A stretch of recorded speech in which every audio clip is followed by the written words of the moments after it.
Welcome, Coaches Roundtable. I'm Ed Codi, and welcome our guest, the Northeast Conference Football Coach of the Year and the coach of the defending champs from Duquesne University, Jerry Schmitt. Jerry, congratulations on a great 2023 season, and everything looks like you guys are favored to be to win the conference again with a loaded backfield. I look at your backfield, and you got one of the biggest backfields in college football, period, with Taj Butts, 5'11", 205, Jamario Clements, 5'11", 205, and your returning NEC Offensive Player of the Year, Darius Parentis. Yeah, we're really happy to have those guys back. It brings us some experience and obviously some talent. Excited about that crew. Those two running backs have worked really hard. Jamario's been with us here since his freshman year. Great young man, works really hard. Into his football, into his academics, does a great job. Taj transferred in from Missouri, has acclimated really well. Obviously had a great last season. And Darius is a special talent. Just happy to have him back here for his last season. Coach, and I always give you credit. You played West Virginia last year. You've played, I think it was at TCU. You beat Ohio U. Now this year you open with a daunting, tough first three games where you're at Boston or at Toledo, at Boston College, and a team you met in the playoffs last year, Youngstown State. And when I mentioned Youngstown State to people, they said, well, I said, hey, I was at Heinz Field when they put a hurt on Pitt several years ago. I think they beat Pitt 31-17. I said, you don't know what you're talking about when you mention Youngstown State. These teams are outstanding. How do you get yourself prepared for such a three-game start to your season? Yeah, it's funny. We got done with that season last year, and after the Youngstown playoff game, I got back in the office Monday. I said, okay, who we have next year? And I looked, and it was three right in a row. And I said, woof. We've played teams like that. We've played, two or three FBS teams, and but not right in a row. And so, we went right to work and said, we've got to train ourselves in the off season. Obviously, we have to recruit. Did a good job. The staff did a really good job of fitting some pieces with some transfers. So, we approach it one game at a time. It's a great opportunity for our young men. We understand the challenge that's ahead, but they get an opportunity to play at that level. Those kind of Toledo's an outstanding program, and I've known Coach Candle for years. He does a great job. He used to recruit Western Pennsylvania when he was an assistant, and we got to know each other really well. And obviously, Boston College and Coach O'Brien's up there getting that thing rolling. And you're right about Youngstown State. My heavens, such great tradition there. Coach Phillips is getting that thing back up to national level. Heck, they were a top 16 team last year in the playoffs, and it's going to be a challenge for us, and we're going to take it one game at a time and go out and play as hard as we can. Coach, and you mentioned recruiting. How much does this help your recruiting? How different is your recruiting, let's say, from Pitt? Oh, it helps our recruiting a ton in the fact that young men that want to come here as freshmen or even want to transfer, they've got an opportunity, although we're playing FCS football, to play at a high level FBS, 2 or 3 games a year, and go play at that level, get on tape. Most young men want to continue their career and have an opportunity possibly to get looked at to play at the next level. Pitts has more scholarships. They just do it a little differently because they have more scholarships. We have our own niche here, right up on the bluff here in downtown Pittsburgh. It's a great place to go to school. I always say, in arguably the best football town in the country. And I know there'll be a lot of people argue with me about that, but when you look at the Steelers and you look at Pitt Panthers and you look at Duquesne University, they're all former championship programs and striving to get back to that level. Coach, the dynamics of college football continues to change. I said a few years ago there will no longer be a Power 5. You're down to a Power 4 now. Now you see teams bumping up the last few years from FCS to FBS and then Division II teams, FCS. You've had some changes in your conference with Sacred Heart and Merrimack. Are they not moving up to FBS and will be an independent this year? No, they've just left the conference. Okay, so they're staying FCS? They're staying FCS. All the other sports have gone to the MAC conference. Okay. They don't have football, and so those two schools will play independently until they find a home football-wise. It's quite a challenge for those guys. Yeah, one thing we've discussed, like the scholarship difference, like from Division 2, 36. So now you have Mercyhurst moving up, and you're looking at what, 63 scholarships at FCS? I just FCS is 63, but our conference is 45.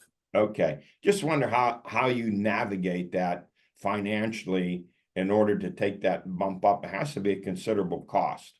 Yeah, I would imagine. We made it years ago in '93 when we moved up to one double A non-scholarship. In 2008, we moved up to scholarship. And you just build packages for the young men and do the best you can to make it affordable for them. So for Mercyhurst, I haven't talked to anybody up there. It's going to be a challenge for them. But we've had teams. Stonehill has come in from Division II and done a good job in our league. Merrimack was a Division II, and they competed for the championship the last 2 years. Well, the big question I'm going to ask you is Duquesne. Any thoughts of the Dukes moving up to FBS sometime? Well, obviously, we would all love to. There's conversations across college football, as you just said. Things are changing. In our world up here, we're just going to play, our game and do the best we can. We hope that we continue to progress the program. If that means moving up to another level, would be all excited about it. But, that's for the administrators to figure out in this crazy world of college football right now. We're going to take those crazy stuff here at Duquesne. We always say, get rid of the distractions and focus on us and what we're going to do here this season. But what a lot of people don't realize, a lot of younger people, that Duquesne was at one time a power in the city of Pittsburgh when it was Carnegie Tech, Duquesne and Pitt, and you played them all, and you went to Gator Bowl and I believe the Orange Bowl. Great tradition there. And the other question, you played West Virginia, you're going to play Boston College, and of course, the question I've heard Narduzzi say he'd love to open up or play a game against Duquesne. Is that going to be in the near future?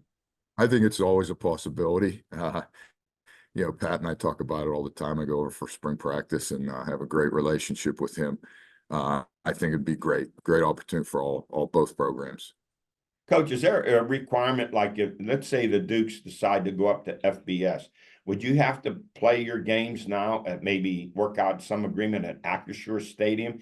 Is there some type of requirement for stadium capacity to make that jump? I believe there is some minimum that you have to have. I don't know exactly what it is. We'd cross that bridge when we got to it, but yes, there is some minimum. And we look at and we talk about recruiting, also mentioning, I think a lot of people think, well, the names, image, and likeness is only for FBS, and that's not true. It's at the FCS level also, and you deal with the transfer portal. You've lost some players. I think, did you not lose a key player last year? Went to Georgia Tech. And of course, you also benefit from players in a transfer portal. So how does all this take place? Do you look at players, or do you have to wait till they contact you? Well, nowadays it used to be, they had to talk to their schools and make sure they understood that they were going to talk to other people, on the up and up. But now there is a transfer portal, and so they will speak with their coaches and compliance directors and ask to go into this portal. And every school in the country has access to this portal. So on a daily basis, we and every other school checks that transfer portal for guys that are looking to transfer.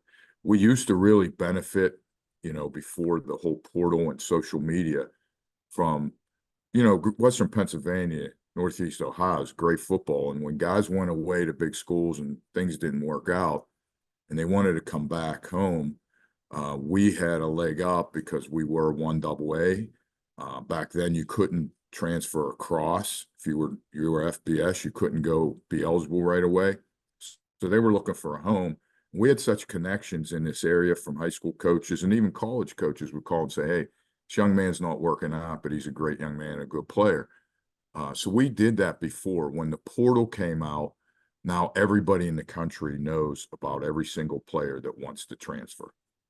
Now, I've talked to Doug Whaley before, who heads up Pitt's, part of Pitt's 412 program, and now most colleges, at least at the FBS level, they all have an NIL officer who heads that up. How's that work for you at Duquesne? I'm sure kids interested, some of your star players, in NIL deals. Yeah, we have opportunities here, maybe not as big as some of the bigger Power 5 and FBS schools, but we have opportunities, and we have people here on campus in our athletic department that organize that and get that set up for our guys. Coach, let's go to the task at hand. You got this backfield returning for 2024. You're the defending NEC champs. Since spring practice and now through your summer camp, what is it that you've felt that you have to work on to get better and improve your chances of defending this championship? I think we really have to work on the details. In fact, through camp, we were working really hard. And I said, listen, you guys are doing a great job in the grind and working hard. They're all hard workers. But what you have to do with young men is make sure that they understand how to apply that to football and executing and finishing on the field.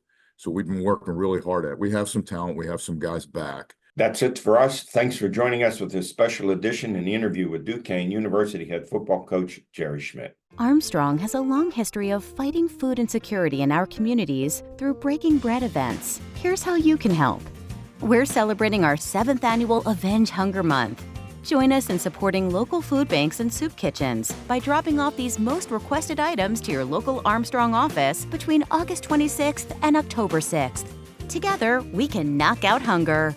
Visit ArmstrongOneWire.com/breakingbread to find a list of community feeding programs in your area.